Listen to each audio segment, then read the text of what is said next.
जय श्री कृष्ण, राधे राधे। आप सभी को बैकुंठ चतुर्दशी की ढेर सारी शुभकामनाएं। आज आप सुनेंगे बैकुंठ चतुर्दशी की 3 कथाएं। कार्तिक मास के शुक्ल पक्ष की चतुर्दशी तिथि को बैकुंठ चतुर्दशी के नाम से जाना जाता है। इस दिन को हरिहर मिलन भी कहते हैं और इसी दिन भगवान विष्णु और भगवान शिव जी की एक साथ पूजा की जाती है। इस दिन की पूजा मध्य रात्रि के समय यानी निशित काल में की जाती है। मान्यता है कि आज के पवित्र दिन पूरे विधि विधान से व्रत रखने के बाद पूजा करने से बैकुंठ धाम की प्राप्ति होती है। बैकुंठ चतुर्दशी का व्रत करने से परिवार में सुख समृद्धि, धन वैभव में वृद्धि होती है। पौराणिक कथाओं के अनुसार इसी दिन महाभारत के युद्ध में मारे गए सभी लोगों का भगवान श्री कृष्ण ने विधिवत श्राद्ध संस्कार करवाया था। इसलिए यह दिन श्राद्ध तर्पण के लिए भी अति उत्तम है।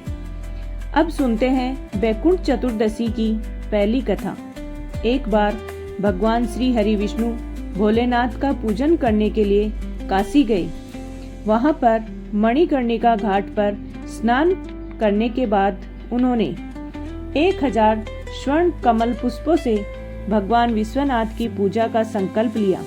अभिषेक करने के बाद जब श्री हरि पूजा करने लगे तब भगवान शिव ने उनकी भक्ति की परीक्षा लेने के लिए एक कमल पुष्प को कम कर दिया। भगवान श्री हरि को अपने संकल्प के अनुसार भगवान शिव को 1000 कमल पुष्प अर्पित करने थे। अब जब एक कमल पुष्प गायब हो गया तो उन्होंने सोचा, मेरी आंखें भी तो कमल के समान हैं। मुझे पुंडरीकाक्ष कहा जाता है और कमल नयन भी कहते हैं, तो क्यों ना मैं अपना एक नेत्र भगवान शिव को कमल पुष्प के बदले अर्पित कर दूं। यह सोचकर भगवान श्री हरि अपनी एक आंख चढ़ाने के लिए तैयार हो गए। तब भगवान विष्णु की इस अपार भक्ति से प्रसन्न होकर देवादिदेव महादेव तुरंत ही वहां प्रकट हुए और बोले, हे विष्णु, आपके समान संसार में मेरा दूसरा कोई भक्त नहीं है। आज की यह कार्तिक शुक्ल चतुर्दशी अब से बैकुंठ चतुर्दशी कहलाएगी। इस दिन व्रत करके जो मुझसे पहले आपका पूजन करेगा उसे बैकुंठ लोक की प्राप्ति होगी। भगवान शिव ने श्री विष्णु जी को करोड़ों सूर्य की चमक के समान सुदर्शन चक्र भी प्रदान किया था। आज के दिन तो बैकुंठ लोक के द्वार भी खुले रहते हैं। यदि कोई व्यक्ति पूरे विधि विधान से बैकुंठ चतुर्दशी का व्रत करते हैं तो वह बैकुंठ लोक में अपना स्थान सुनिश्चित कर लेते हैं। इस प्रकार बैकुंठ चतुर्दशी की पहली कथा पूर्ण हुई। अब सुनते हैं दूसरी कथा। प्राचीन समय में उज्जैन में धनेश्वर नाम का एक ब्राह्मण रहता था। वह रस, चमड़ा और कंबल आदि का व्यापार करता था और मदिरापान, वेश्यागमन आदि बुरे कर्मों में वह सदा लिप्त रहता था। दिन रात दुष्कर्म पाप में लीन रहता था। इसलिए वह व्यापार करने के लिए नगर नगर घूमा करता। एक दिन व्यापार के लिए घूम रहा था कि घूमते घूमते वह महिष्मती नगरी में जा पहुंचा और वह नगरी राजा महिष के द्वारा बसाई गई थी। उस समय पवित्र कार्तिक मास चल रहा था। उस समय वहां पर कार्तिक मास का व्रत करने वाले बहुत से लोग अनेकों गांवों से स्नान करने के लिए आए हुए थे। धनेश्वर ने उन सभी को देखा और अपना सामान बेचता हुआ वह भी 1 मास तक वहीं रहा। वह प्रतिदिन वैष्णवों के मुख से भगवान श्री हरि के नामों का कीर्तन सुनता और उनसे वार्तालाप करता।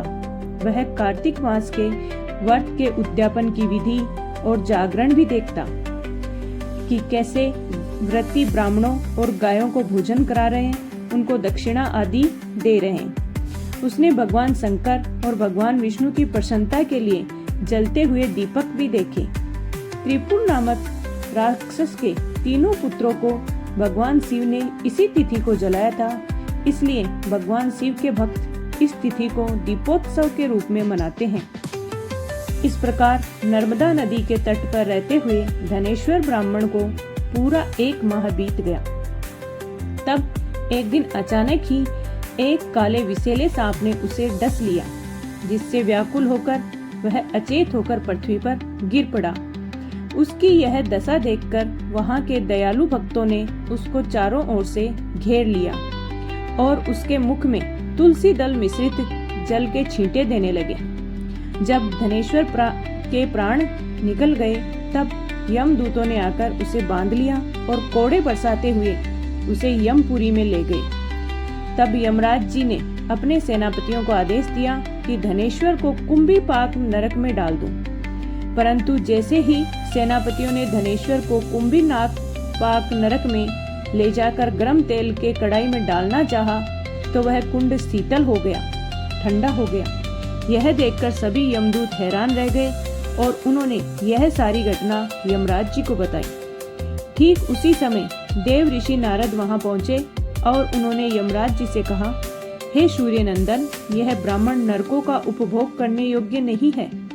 जो मनुष्य पुण्य कर्म करने वाले लोगों का दर्शन, स्पर्श या फिर उनके साथ वार्तालाप करते हैं, वह उनके पुण्य का छोटा सा अंश प्राप्त कर लेते हैं। और यह ब्राह्मण तो 1 मास तक श्री हरि भगवान के कार्तिक मास के व्रत का अनुष्ठान करने वाले असंख्य मनुष्यों के संपर्क में रहा है, इसलिए यह उन सब के पुण्य का भागी हुआ है। इसलिए अब से यह यक्ष की योनि में रहेगा और पाप भोग के रूप में सभी नरकों का केवल दर्शन मात्र ही करेगा।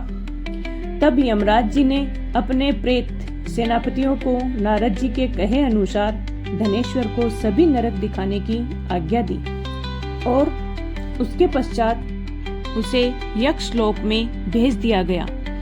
वहां जाकर धनेश्वर को यक्ष लोक का राजा बना दिया और वहीं धनेश्वर कुबेर का अनुचर घनश्याम बनकर प्रसिद्ध हुआ। हे प्रभु, जैसे आपने धनेश्वर को सभी पापों से मुक्त किया, उसी प्रकार इस कथा को सुनने और कहने वाले या फिर हुंकारा बढ़ने वाले के सभी भक्तों पर कृपा करना। इस प्रकार बैकुंठ चतुर्दशी की दूसरी कथा पूर्ण हुई। आइए अब सुनते हैं तीसरी कथा।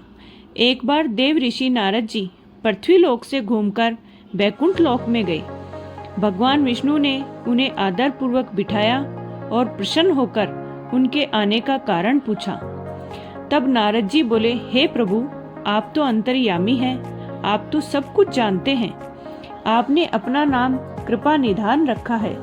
इससे आपके जो प्रिय भक्त हैं प्रभु, वही केवल आपका धाम पा लेते हैं। जो सामान्य नर नारी हैं वह भवसागर से वंचित रह जाते हैं। इसलिए आप मुझे कोई ऐसा सरल उपाय बताइए जिससे कि सामान्य से सामान्य भक्त भी आपकी भक्ति करके मुक्ति को प्राप्त कर सके। यह सुनकर श्री हरि विष्णु बोले, हे नारद, कार्तिक शुक्ल पक्ष की चतुर्दशी को जो नर नारी व्रत का पालन करेंगे और श्रद्धा भाव से मेरी पूजा करेंगे, उनके लिए स्वर्ग के द्वार सदैव खुले रहेंगे।